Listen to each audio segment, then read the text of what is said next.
Shalom, frères et sœurs de partout dans le monde. Je vous salue tous au nom de Jésus. Bienvenue dans notre chaîne YouTube de Victory Gospel Ministries International, comme nous vous avions déjà annoncé quelques semaines passées. Et aujourd'hui, nous avons la chance d'avoir en ligne notre papa, notre bishop.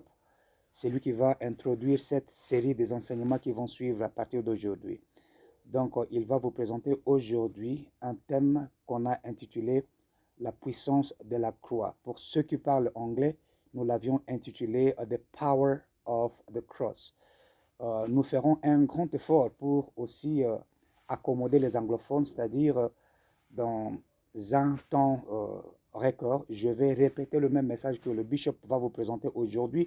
Ce sera une version française et moi, je prendrai tout simplement le soin de revenir avec le même message, mais en version anglaise pour accommoder les chrétiens de partout dans le monde qui ne pourront pas suivre ce message qui sera diffusé tout de suite là en français. Donc, il sera présenté par Bishop Narcisse Nawaya qui présentement se trouve aux États-Unis, mais l'église mère se trouve ici à Johannesburg en Afrique du Sud.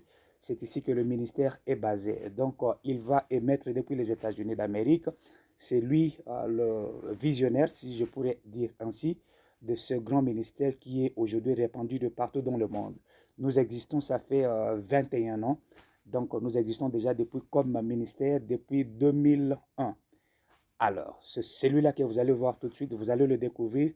Il est bishop, il est le père de beaucoup d'autres pasteurs que nous sommes nés sous sa main que Dieu a béni. Vous allez découvrir beaucoup d'autres pasteurs de partout dans le monde de Victory Gospel Ministries qui se trouvent à Kinshasa au Congo RDC, les autres en France, à Paris. Il y en a d'autres qui se trouvent ici en Afrique du Sud dans des villes différentes. Il y a à Djobour, il y a Pumalanga, ainsi de suite. Il y a d'autres pasteurs qui se trouvent au Nigeria, ainsi de suite. Vous allez nous découvrir tous qui commenceront à passer, vous lancer de messages, de prédications, des enseignements qui pourra vous édifier. En tout cas, merci beaucoup pour ce soir. Je vous présente Monsieur Narcisse Nawaya, Bishop de Victory Gospel Ministries International. Suivons et à tout de suite.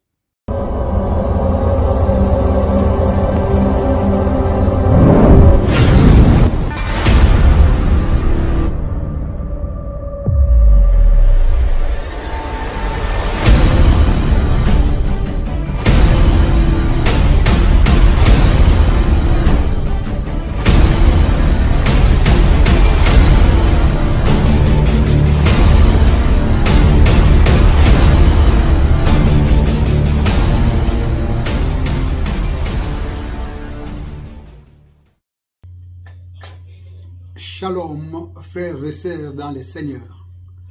Je vous salue au nom du Seigneur Jésus-Christ, notre Sauveur.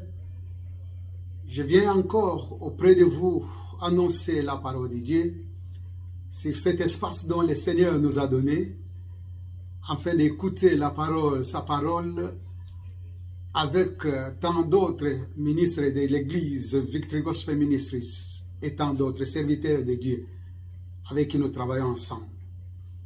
Ce jour, je vous apporte la parole du Seigneur avec un thème intitulé « La puissance de la croix ». Nous allons parler de la puissance de la croix et cet enseignement se donnera en série.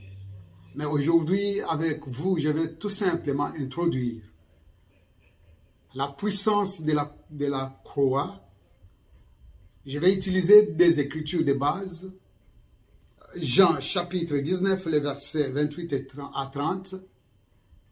Et puis Ésaïe 53, versets 4 à 5. Ça sont les écritures de base. Je vais lire d'abord Jean chapitre 19, 28 à 30.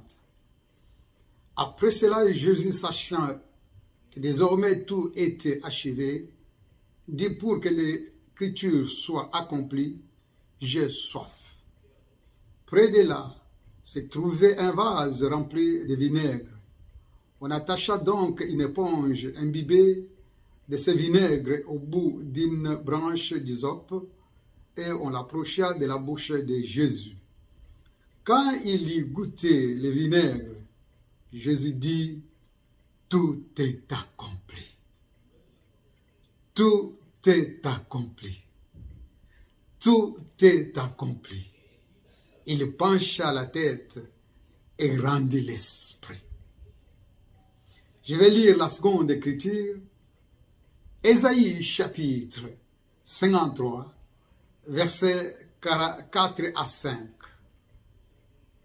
Cependant, ce sont nos souffrances qu'il a portées. C'est de nos douleurs qu'il s'est chargé. Et nous l'avons considéré comme puni, frappé de Dieu et humilié. Mais il était blessé pour nos péchés, brisé pour nos iniquités. Et le châtiment qui nous donne la paix est tombé sur lui. Et c'est par ces meurtrissures que nous sommes guéris. Bien-aimés, ça sont les deux écritures de base de notre enseignement. Mais je ne peux pas aller dans cet enseignement sans que je puisse introduire. Et le sous-thème de l'introduction de ce jour, c'est la vie avant et après la croix. Tout bon chrétien doit voir ces deux photos, ces deux images de la vie avant qu'il se croise avec le Seigneur et de la vie après qui se croise avec le Seigneur. Dans mon introduction, je vais lire un verset biblique. 1 Pierre 2, 10 à 12. Vous qui autrefois n'étiez pas un peuple et qui maintenant êtes le peuple de Dieu, vous qui n'avez pas obtenu miséricorde et qui maintenant avez obtenu miséricorde, bien-aimés, je vous exhorte comme étrangers et voyageurs sur la terre à vous abstenir des convoitises charnelles qui font la guerre à l'âme. Ayez au milieu des païens une bonne conduite, afin que, là où même ils vous calomnient, comme si vous étiez des malfaiteurs, ils remarquent vos bonnes œuvres et glorifient Dieu au jour où il les visitera. Bien-aimés dans le Seigneur, quelle est ta vie avant et après la croix? Paul dit ceci: lorsque j'étais enfant, je parlais comme un enfant, je pensais et je raisonnais en enfant. Mais une fois devenu homme, je me suis défait de ce qui est propre à l'enfant. Une fois devenu homme, Paul ne dit pas une fois devenu adulte, mais Paul dit une fois devenu homme. J'ai abandonné tout ce qui était d'enfance.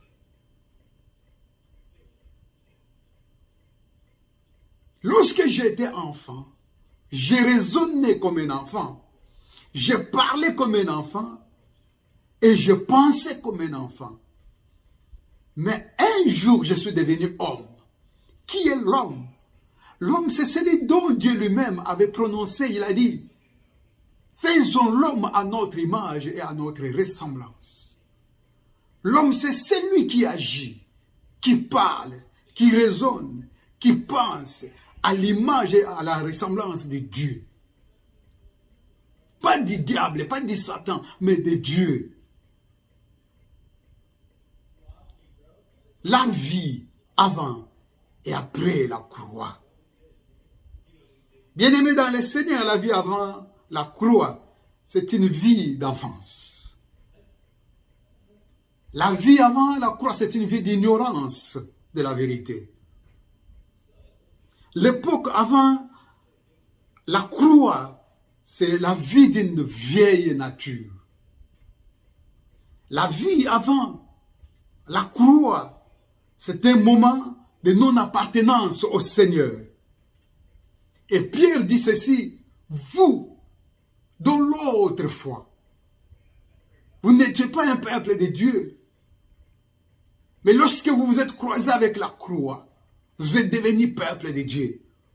Vous qui n'appartenez pas aux miséricordes de Dieu, à la faveur de Dieu, à la grâce de Dieu. Mais une fois rencontré la croix, vous vivez maintenant sous la grâce de Dieu, sous la faveur de Dieu, sous cette miséricorde de Dieu.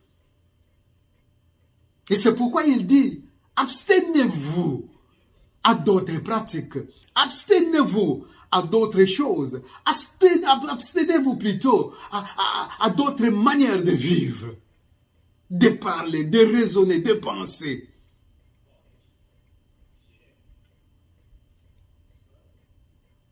La vie avant la croix, c'est une période d'une vie d'impureté, une vie de péché, une vie de suivre. Mais la vie après la croix, c'est une autre vie, une vie différente. C'est pourquoi je vais parler ici des 3 éléments de la vie après la croix. La vie après la croix, premièrement, il y a ce qu'on appelle la conversion. Toute personne qui se croise avec la croix du Seigneur, l'homme sera converti. L'homme doit se convertir. L'homme doit changer la direction de sa marche, de ses comportements. Ça sera une autre personne. L'homme qui se croise avec le Seigneur, c'est un homme dont la vie étonne beaucoup de gens. Les gens diront réellement Dieu existe. Parce que nous connaissions cet homme.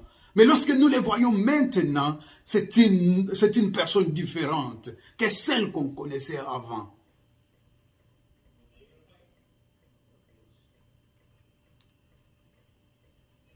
Bien-aimé, moi j'appelle la conversion comme si c'était vraiment des grands miracles, même les premiers miracles de la vie de l'homme. Tout homme qui se croise avec Dieu ne peut jamais rester la même personne. Il ne peut pas rester le même homme qu'on connaissait hier.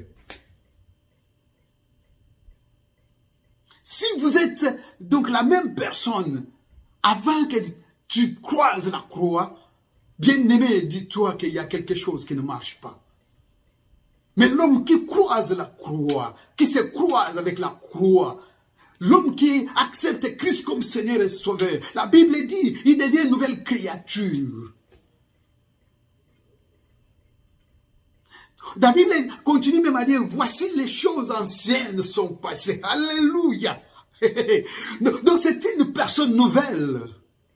Celle qui buvait hier, celle qui prenait l'alcool. Mais vous approchez l'alcool auprès de lui, il vous dit, non, non, non, je ne suis plus dans ça. Celle qui était impudique, il vous dira, non, je suis converti. Alléluia. Alléluia. Ça, c'est la puissance de la croix. Celle dont vous connaissiez, dont c'est un voleur, un malfaiteur. Mais ces jours-là, alléluia, Paul se croise avec le Seigneur. Lorsqu'il se croise avec le Seigneur, c'est qu'il le connaissait, qu'il était persécuté de l'église. Oh, bien-aimé dans le Seigneur.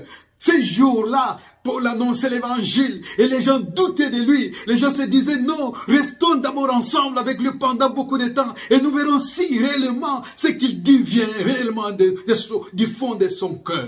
Oui, bien aimé, les gens ont remarqué que non, Dieu a fait quelque chose dans la vie de cet homme. Bien aimé dans le Seigneur, quelle est ta vie après la croix? Depuis que tu t'es croisé avec le Seigneur, aller à l'église c'est autre chose. Chanter, donc prêcher la parole de Dieu comme nous le faisons là. Avoir même donc des fonctions, des positions à l'église, c'est autre chose. Mais c'est convertir. La conversion c'est autre chose. Bien-aimé dans le Seigneur, Pierre était avec Christ pendant tous ces temps. Il a palpé au miracle. Mais la Bible nous fait voir que Pierre n'était pas converti. Et après la résurrection, la grâce de Dieu est venue auprès de Pierre. Le Seigneur s'est croisé de nouveau avec Pierre pour lui dire, Pierre, lorsque tu seras converti, Pierre, lorsque tu seras converti, affermis tes frères. Ah, ici, je vais un peu donner une petite parenthèse. Ça signifie, ne peut qu'affermir les autres, celui qui est réellement converti. Lorsque vous n'êtes pas converti, il y a des hommes de Dieu qui ne sont pas encore convertis, mais qui essayent donc d'enseigner la parole de Dieu, d'affermir les autres. Mais les autres là se trouvent dans le même sac avec lui, dans des bêtises, dans des choses qui ne donnent pas gloire au Seigneur. C'est pourquoi pour affermir les autres, vous devez vous-même être affermis. La Bible dit que lorsque Paul va se croiser avec le Seigneur dans les chemins de Damas,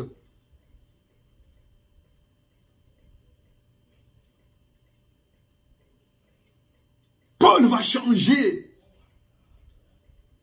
Paul va changer, bien-aimé.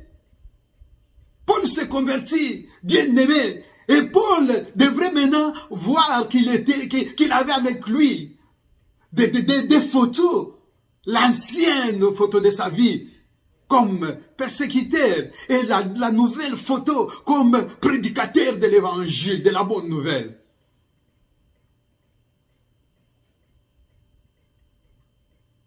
Le deuxième élément, lorsque tu te croises avec la croix, après la conversion, donc le deuxième élément, c'est la déformation. L'homme qui se croise avec Dieu doit avoir dans sa vie une marque de la déformation. La croix laisse toujours une déformation dans la vie de quelqu'un. Est-ce que la croix a laissé une déformation dans ta vie? Est-ce qu'il y a des habitudes dont tu avais hier qui ne sont plus aujourd'hui? Est-ce qu'il y a des comportements que tu avais hier qui ne sont plus? Est-ce qu'il y a des amis qui t'ont mené dans de mauvaises choses qui ne te donnent pas gloire au Seigneur, qui t'ont abandonné parce que tu as eu une déformation en toi? La Bible dit dans Genèse chapitre 33, le verset 25 à 29, que ce jour-là, Jacob s'est croisé avec les dieux. Lorsque Jacob se croisera avec Dieu, la Bible dit que l'homme qui lit avec Jacob a frappé Jacob sur l'articulation de son hanche.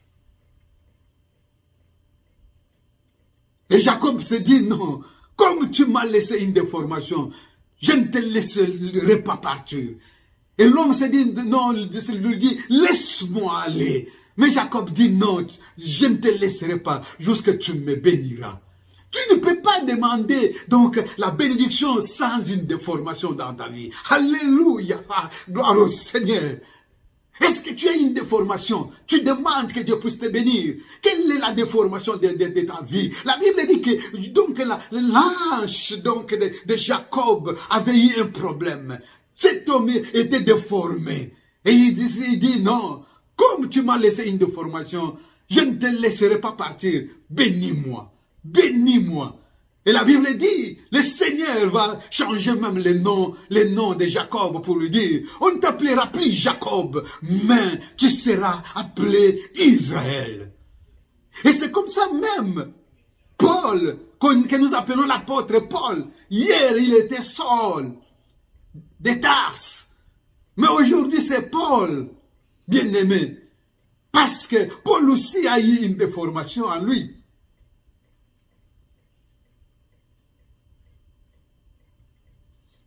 La Bible dit lorsqu'il est allé à Ananias pour la prière, la Bible dit que des choses tombaient sur ses yeux comme des écailles.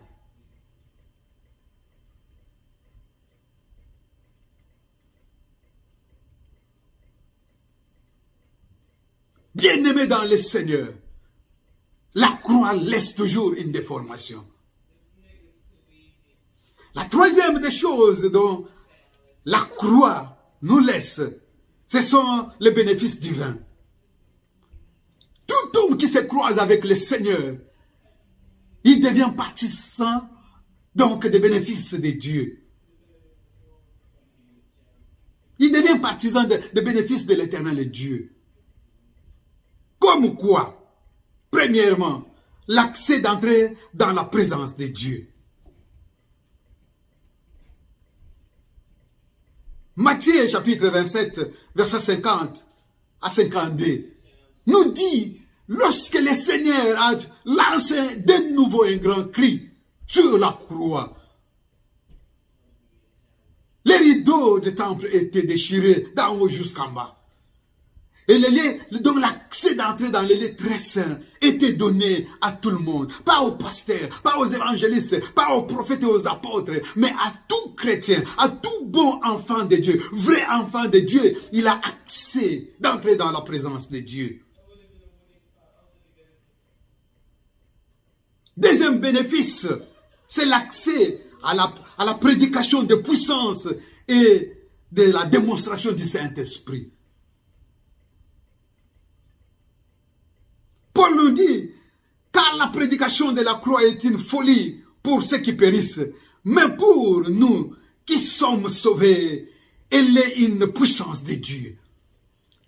Donc, ça, c'est un bénéfice. Nous ne chassons pas les démons parce que nous partons au gym. Nous ne chassons pas les démons parce que nous avons assez étudié. Nous ne chassons pas les démons parce que nous sommes très forts. Mais non, nous chassons les démons parce que donc la puissance de Dieu est en nous à cause de la croix de Jésus-Christ. Troisième bénéfice. La Bible nous dit ceci, que nous avons, dès que nous croisons le Seigneur, dès que nous recevons Christ comme Seigneur et Sauveur, il y a l'accès à la rédemption. Donc Christ nous a rachetés. Christ nous a rachetés. Bien-aimés, la croix nous a bénis avec une nouvelle saison d'arrêt de pleurs et de murmures comme au temps de Moïse. Au temps de Moïse, dans Nombre 17, 7 à 8, la Bible nous dit que le peuple murmurait. Le peuple murmurait. Il y avait des pleurs par-ci par-là. Alors Moïse leur dira ceci. Déposez le verge devant l'Éternel dans la tente du témoignage. La Bible dit que lorsqu'ils ont déposé, donc chaque famille a amené leur canne. Et ils ont déposé, Aaron aussi a déposé la verge donc de Lévi, de leur tribu. Et chaque tribu devrait déposer ça devant le Seigneur, un bois sec. Lorsque le bois sec était déposé devant le Seigneur, la Bible dit le lendemain, Moïse est venu voir et il a retrouvé que dans la canne, la verge d'Aaron était fleurie, avait donné des amandes, avait donné des fruits, bien aimés dans le Seigneur. À Golgotha aussi, il y avait beaucoup de croix. Il y avait 3 croix, bien aimés. Et ces 3 croix qui étaient en Golgotha, la Bible nous démontre qu'il y a une seule croix. C'est la croix du Seigneur Jésus-Christ qui avait fleuri, qui nous a donné la vie, qui a sauvé l'humanité. C'est ce bois sec de Jésus-Christ qui a fleuri, bien aimé dans le Seigneur. Lorsque tu te croises avec la croix, il y a la nouvelle vie qui vient dans ta vie. Lorsque tu te croises avec la croix, ce qui est impossible devient possible. Lorsque tu te croises avec la croix, bien-aimé, tout change. L'impossible devient possible, bien-aimé. Les murmures s'arrêtent. Les cris de pleurs s'arrêtent. Parce que la puissance de la croix apporte une bénédiction dans la vie de celui qui se croise avec la croix. C'est pourquoi, bien-aimé dans le Seigneur, je suis venu te rappeler que toi, tu n'es pas n'importe qui. Tu n'es pas n'importe qui. Tu es une propriété privée de Dieu. Tu es un bien mis à part par l'Éternel. Et ta manière de marcher, ta manière de vivre doit être différente des autres, bien-aimés. Je ne suis pas comme tout le monde. Je suis quelqu'un qui marche avec des photos de ma vie. J'ai une photo de la vie ancienne et j'ai une photo de la vie nouvelle dans le Seigneur. Et celui qui me voit, il me dit, non, non, cet homme, j'ai étudié avec lui. Ce n'est pas la même personne que je vois ici. Celui qui me voit dira, non, cet homme, nous sommes grandis ensemble avec lui. Alléluia. Mais je vois une autre personne parce que la croix m'a donné une autre vie. C'est la vie en Jésus-Christ. C'est la vie de pureté. Celui qui marche avec Dieu doit marcher dans la vie de pureté. La Bible nous recommande de nous approcher devant Dieu avec un cœur sincère. Avec un cœur purifié de mauvaise conscience. Avec un cœur, avec un corps aussi lavé d'innopure. Bien-aimé dans le Seigneur, je vais finir cette introduction en te posant cette question. Je te pose cette question, bien-aimé dans le Seigneur. As-tu ces deux photos de ta vie? La vie avant la croix et la vie après la croix. Nous allons prier pour cette parole. Seigneur, notre Père et notre Dieu, nous venons d'introduire sur la puissance de la croix. Laisse, au Père, que toute personne qui écoutera ce message, que celui qui va entendre ce message, Seigneur, puisse peser sa vie devant le Seigneur, puisse voir dans sa vie si réellement il a ces deux photos. La photo de la vie avant la croix et la photo de la vie dans le Seigneur Jésus-Christ. Père, aide-nous. Que celui qui n'est pas encore converti, qu'il demande au Seigneur, qu'il prie, que le Seigneur plutôt change sa vie, qu'il change sa vie, et qu'il devienne plutôt réellement enfant de Dieu. Et que ces deux photos puissent être dans sa vie, et qu'il puisse dire, je ne suis plus celui qui était avant la croix, mais je suis celui qui marche maintenant dans la puissance de la croix. Que ces messages, Père, puissent édifier la vie de quelqu'un. Au nom de Jésus-Christ, Père, nous t'avons ainsi prié et nous disons Amen, Amen, Amen. Que Dieu vous bénisse. Merci beaucoup. Shalom, dear Christians around the world. This is Apostle Lima from Victory Gospel Ministries in Johannesburg. I'm here well pleased to launch this YouTube channel from Victory Gospel Ministries around the world. We invite you to start subscribing, share the link with your beloved friends and brothers and so forth, because this is where from now on you're going to find a lot of our teachings, sermons, motivationals and meditations from many men of God that we have in these big ministries. So from now on, this is the place where we're going to meet. May God bless you abundantly and see you very, very soon. Bye.